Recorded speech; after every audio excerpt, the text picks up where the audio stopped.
जब एक महान राष्ट्र का प्रधानमंत्री विदेश पहुंचता है और प्रोटोकॉल तोड़ दिए जाते हैं तो ये सिर्फ डिप्लोमेसी नहीं, ये दुनिया को दिखाया गया भारत का वो रुतबा है जिसका हर कोई मुरीद है। प्रधानमंत्री नरेंद्र मोदी के साइप्रस दौरे ने पूरी दुनिया का ध्यान अपनी तरफ आकर्षित किया है।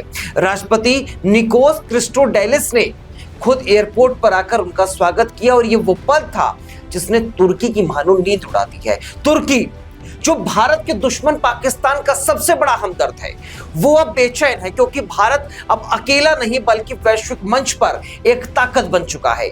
यही तुर्की जिसने जम्मू कश्मीर पर भारत को घेरने की कोशिश की, अब वही ये देख रहा है कि कैसे दुनिया के देश मोदी को सम्मान दे रहे हैं, भारत को सम्मान दे रहे हैं। दरअसल तुर्की भारत के कट्टर दुश्मन पाकिस्तान का वो दोस्त है जो हर सुख दुख में उसके साथ है।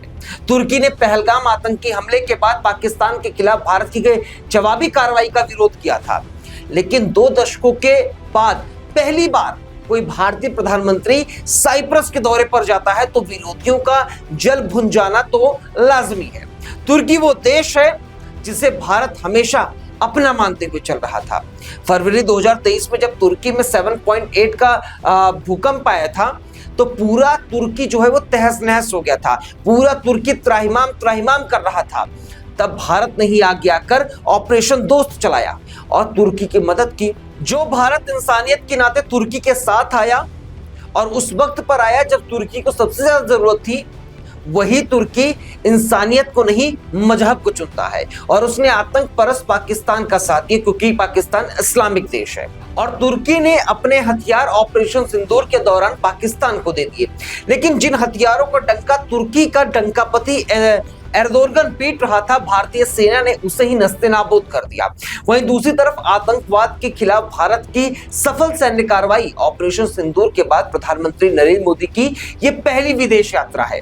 साइप्रस ने पहलगाम आतंकी हमले की निंदा की थी और यूरोपीय संघ स्तर की चर्चाओं में पाकिस्तान में से उत्पन्न सीमा पार जो आतंकवाद के मुद्दे को है वो भी उठाया था।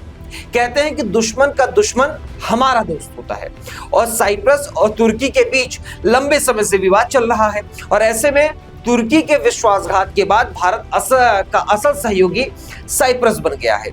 साइप्रस और तुर्की पड़ोसी देश है, दोनों की सीमाएं एक दूसरे से मिलती हैं, लेकिन दोनों देशों के बीच लंबे समय से सीमा और नस्लीय विवाद इन सबकी तलखी काफी तेज है। साइप्रस के उत्तरी इलाके में तुर्क और ग्रीक मूल के लोगों की संख्या ज्यादा है। साइप्रस संघर्ष की शुरुआत साल 1974 में यूनान सरकार के समर्थन में हुए सैन्य तख्तापलट के बाद से हुई थी। इसके बाद तुर्की ने साइप्रस के उत्तरी हिस्से पर आक्रमण कर दिया था और इस दौरान तुर्की ने साइप्रस के मशहूर पर्यटक शहर जो है वशोरा पर कब्जा कर लिया था। बहुमंजिला इमारतों वाला ये शहर कभी पर्यटकों से भरा रहता था जो पिछले 47 सालों से जर्जर पड़ा हुआ है। साथ ही तुर्की ने उत्तरी साइप्रस पर भी कब्जा किया हुआ है, लेकिन इससे भी बड़ा सवाल ये है कि तुर्की और पाकिस्तान एक साथ एक मंच पर आखिर आ कैसे गए।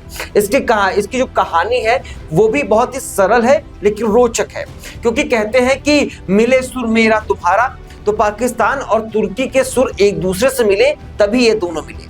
जिस तरीके से पाकिस्तान ने कश्मीर के कुछ हिस्सों पर अवैध रूप से कब्जा किया हुआ है, वैसे ही तुर्की ने भी साइप्रस के उत्तरी इलाकों पर कब्जा किया है।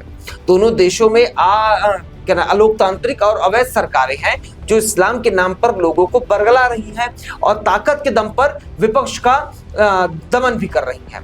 तुर्की के राष्ट्रपति एर्दोगन खुद को मुस्लिम समाज का नेता बताते हैं, मुस्लिम देशों का नेता बताते हैं और वो नेता बनना चाहते हैं। उन्होंने पाकिस्तान को इसलिए मोहरा भी बनाया हुआ है और पाकिस्तान को भी कई मोर्चों पर तुर्की की जरूरत होती है और यही कारण है कि दोनों देश इस्लाम के नाम पर दोस्ती की कस्में खाते फिरते हैं। तुर्की ने पिछले कुछ सालों में संयुक्त राष्ट्र के मंच पर कई बार कश्मीर का मुद्दा उठाया है। वहीं पाकिस्तान ने तुर्की से बड़ी संख्या में सैन्य हथियारों की खरीद भी की है, लेकिन वो विमान और वो हथियार जो भारत के सामने फुस हो गए थे, वही विमान और हथियार पाकिस्तान को तुर्की ने बेच दिए। लेकिन प्रधानमंत्री नरेंद्र मोदी के साइप्रस दौरे से पाकिस्तान के साथ साथ तुर्की के सीने पर भी मानो सांप लौट रहा है। और जिस तरीके से पाकिस्तान और तुर्की गलबहियां कर रहे हैं, उससे यह साफ हो जाता है कि पाकिस्तान आतंक का सरगना है और पाकिस्तान का समर्थक तुर्की है। लेकिन पीएम मोदी का स्वागत होना और इस तरीके से प्रोटोकॉल तोड़ना, ये इतिहास में जरूर लिखा जाएगा कि साइप्रस जैसा देश अब तुर्की नहीं भारत के साथ खड़ा है और कदम ताल करता हुआ नजर आ रहा है। और आगे आने वाले वक्त में डिप्लोमेसी कितना बदलेगी, ये देखने वाली बात होगी। और कितना बदलेगी, इसकी अपडेट हम आपके लिए लेकर आते रहेंगे। लेकिन अपडेट आपको मिलेगा कैसे, उसके लिए आपको ये चैनल सब्सक्राइब करना पड़ेगा। प्लीज इस चैनल को सब्सक्राइब कीजिएगा, वीडियो को लाइक कीजिएगा और चैनल को शेयर जरूर कीजिएगा। शुक्रिया, धन्यवाद, नमस्कार, जय हिंद। वीके न्यूज, राष्ट्र के नाम।